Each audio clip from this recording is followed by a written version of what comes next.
Hello, and welcome to day 28 of Find Your Flow. Today's pose is Supta Matsyendrasana, which basically means a supine twist, so a reclined twisting pose. So we're going to set up very similar to how we did in our figure 4 pose and our bridge pose. So go ahead and come to lying on your back.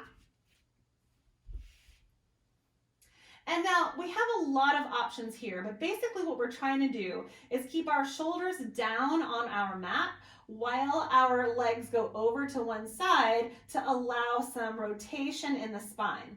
So I'm going to give you a few options here. Now, one option you might like is actually coming out of our previous pose, which was figure 4, and just lowering so that the top foot comes down towards the floor next to you.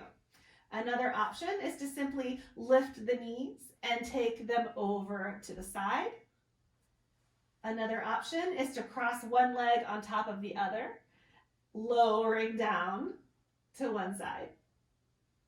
And then another option is you can take this left leg straight, the right knee in towards you, and I like to use that opposite hand and just reach that knee over to the opposite side of the mat. So we're going to go with this one for our final flow, but you can use whichever one feels best for you. So keeping your right shoulder still down on the mat. As soon as your right shoulder starts lifting up, then you've lost the rotation and you're just leaning over to that side. So keeping your shoulders down, keeping your hips nice and relaxed. So letting this twist not necessarily happen too much from the obliques. We're not trying to force it. We're trying to just relax into it a little bit.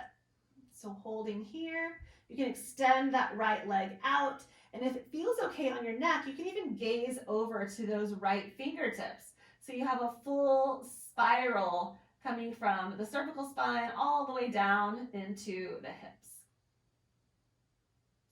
And then to come out of this, look up first if you did change your gaze, and then slowly just take that right knee up and then lower that heel, and then you can do the other side. Now, a supine twist is typically done at the end of a yoga class. So the leg options that the teacher provides typically would be based on what you've already been doing in class. So what the legs are accessible, what's accessible in the legs. For instance, if you worked on a pose called eagle pose, then you might be guided into a supine twist with your legs wrapped into an eagle pose bottom. So just finding what the leg options are for you.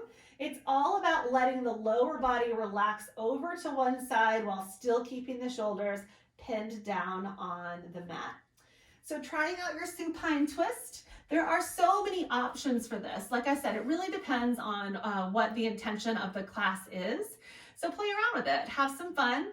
Remember to keep the shoulders down on the mat, and I will see you tomorrow for day 29. Namaste.